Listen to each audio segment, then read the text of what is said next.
BC బంద్కు మద్దతు తెలపాలని చెప్పి విజ్ఞప్తి చేస్తూ పెద్దలు గౌరవనీయులు తెలంగాణ జనసమితి పార్టీ వ్యవస్థాపక అధ్యక్షులు ప్రొఫెసర్ కోదండరామ్ సార్ని అదేవిధంగా పార్టీ కార్యవర్గాన్ని కలవడానికి బీసీ జేఏసీగా మేము ఇక్కడికి రావడం జరిగింది. వాస్తవంగా నిన్ననే సార్కు ఫోన్ చేసి సార్ అపాయింట్మెంట్ అడిగినాం. ఎందుకు అని అన్నాడు. అంటే సార్ ఇట్లా బంద్ చేస్తున్నాం కదా, మీ మద్దతు కావాలి అని మేము ఫోన్లో అడిగినాం. ఆ తర్వాత మొన్న అఖిలపక్ష సమావేశం హైదరాబాద్లో కళింగ భవన్లో పెడితే అక్కడ కూడా సార్ వచ్చి దాదాపు 2.5-3 గంటల సేపు అఖిలపక్ష సమావేశంలో కూర్చొని బీసీ రిజర్వేషన్లు జరుగుతున్న అన్యాయాలను ఓపికతోటి సావధానంగా వినడం జరిగింది. మేము వీడికి వచ్చి బంద్కు మద్దతు తెలపాలని విజ్ఞప్తి చేసే సమయంలోపే రాష్ట్ర కార్యవర్గ సమావేశంలో బంద్కు మద్దతు తెలుపుతూ ఈ నిర్ణయం ప్రకటించినందుకు ప్రత్యేకంగా బీసీ సమాజం నుంచి తెలంగాణ జనసమితికి దానికి సారథ్యం వహిస్తున్నటువంటి కోదండరామ్ సార్ గారికి ప్రత్యేకంగా హృదయపూర్వక ధన్యవాదాలు తెలుపుతున్నాం. మాకు బీసీ బంద్కి 100% సక్సెస్ అయినట్టే. మాకు ఆ విశ్వాసం వచ్చింది. ఎందుకు అంటే తెలంగాణ ఉద్యమానికి సారథ్యం వహించిందే ప్రొఫెసర్ కోదండరామ్ సార్. అన్ని పార్టీలను కలుపుకొని ఒక జేఏసీగా ఏర్పాటు చేసుకొని ఇలా మేము జేఏసీగా ఏర్పాటు చేసుకుంటున్నామంటే ఆ రోజు తెలంగాణ ఉద్యమ సమయంలో కోదండరామ్ సార్ నాయకత్వంలో జేఏసీ ఎట్లయితే ఏర్పాటు అయిందో అదే పద్ధతిలో సార్ని స్ఫూర్తిగా తీసుకొని మేము కూడా జేఏసీ ఏర్పాటు చేయడం జరిగింది. కోదండరామ్ సార్ మద్దతు ఇచ్చిందంటే బీసీ ఉద్యమానికి ఒక వ్యక్తిగా ఇచ్చిండని అనుకుంటలేము. తెలంగాణలోని కోదండరామ్ సార్ మద్దతు ఇచ్చిందంటే తెలంగాణలోని 4.5 కోట్ల మంది ప్రజలు ఈ బీసీలకు మద్దతు ఇచ్చినట్టు లెక్కగా మేము భావిస్తున్నాం.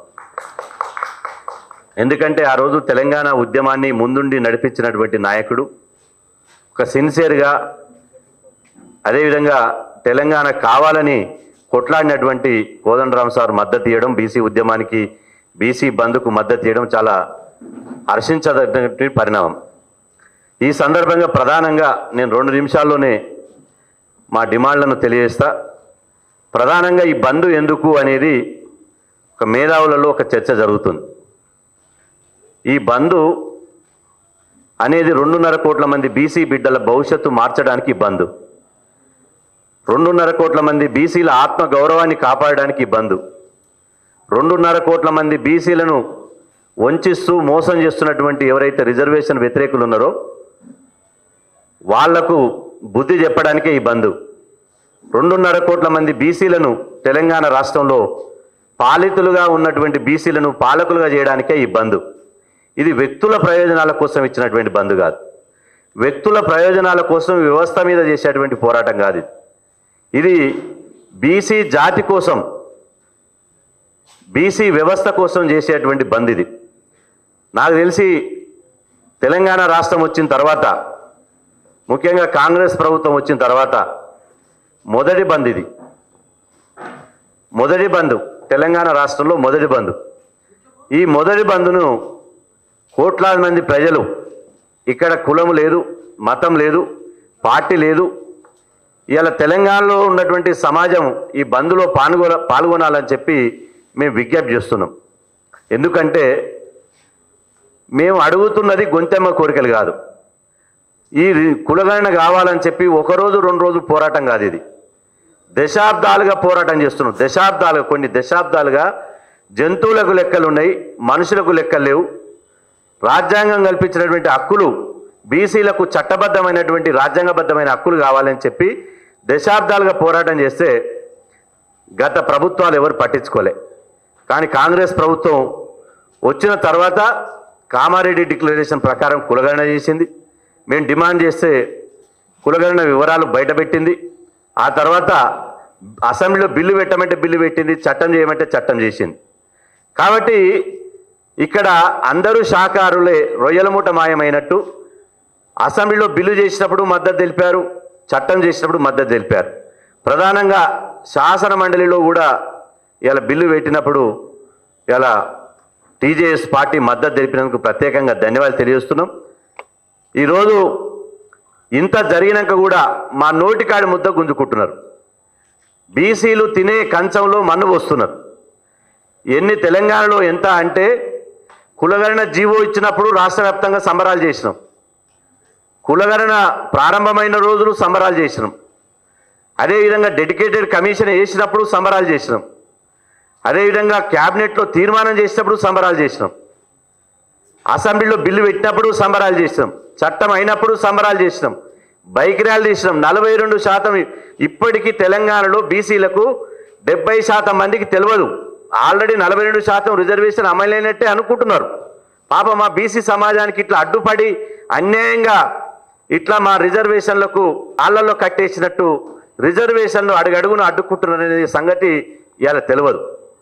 రిజర్వేషన్ అమలైనట్టే భావిస్తున్నారు. కాబట్టి దయచేసి నేను కోదండరామ్ సార్ పక్కనే ఉన్నారు, వారి సాక్షిగా రిజర్వేషన్ వ్యతిరేకులకు నేను విజ్ఞప్తి చేస్తున్నా.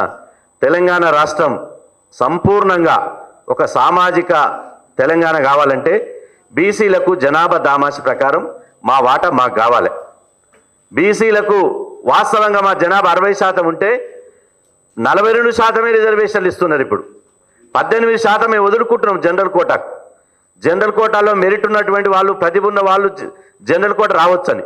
తెలంగాణ రాష్ట్రంలో ఇప్పుడు ఎస్సీ ఎస్టీ బీసీ రిజర్వేషన్లు కలిపితే 67%. ఇంకా 33% జనరల్ కోటా ఉంటుంది. 33% జనరల్ కోటా ఉంటుంది. అదేవిధంగా మా అగ్రవర్ణ సోదరులకు, మా మిత్రులకు కూడా ఈడబ్ల్యూఎస్ పేరుతోటి 10% రిజర్వేషన్లు ఉన్నాయి. కాబట్టి ఇప్పుడు ఎవరికి నష్టం లేదు. గతంలో ఎస్సీ ఎస్టీ బీసీలకు రిజర్వేషన్లు ఇచ్చినప్పుడు అగ్రవర్ణ పేదలకు రిజర్వేషన్లు కాబట్టి ఒక అపవాదు ఉండే, ఒక్క వర్గానికైనా రిజర్వేషన్ అని. ఇప్పుడు అందరి సబ్బండ వర్గాలకు రిజర్వేషన్లు వచ్చినాయి. ఇలా ఎలాంటి దాపరికం లేదుగా, ఎలాంటి ఎవరికి నష్టం లేదు. సబ్బండ వర్గాలకు రిజర్వేషన్లు వచ్చినాయి. అందరికీ రిజర్వేషన్లు వచ్చిన తర్వాత అడ్డుకునేది ఎందుకు?